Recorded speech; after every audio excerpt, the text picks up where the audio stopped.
দিল্লি তুমি দেখে যাও, আমরা মরি না।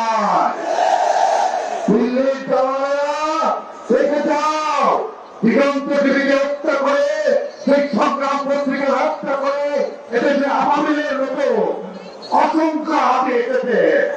আজকে তোমরা ভারতের প্রতি আগ্রহ দেখাও না। সেদিন তোমরা কোথায় ছিলে? সেদিন মাহমুদুর রহমান ভাইকে খরচ করে হত্যা করার উদ্দেশ্যে আহত করেছিল, সেদিনে ছুটে চলে কিনা?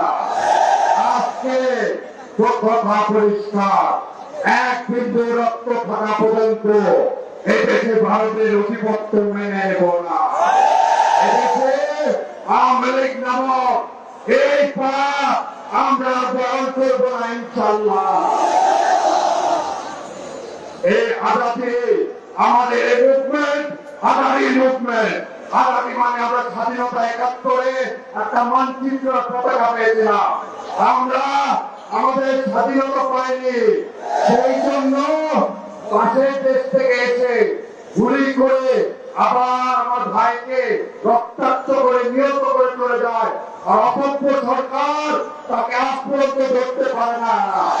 এই সরকারের স্বরাষ্ট্র উপদেষ্টা এবং আইন উপদেষ্টা এদের পদত্যাগ করা উচিত। এবং যদি না পারেন দেখে যান, এই লক্ষ জনতা এদেশকে পাহারা দেবে ইনশাল্লাহ। ইনসাফ জিন্দাবাদ। হাতে মরতে পারে না, হাতের জন্য আমরা আছি। আমরা থেকে থেকে দিন রাত পাহারা দেবো ইনশাল্লাহ। ইনসাফ জিন্দাবাদ।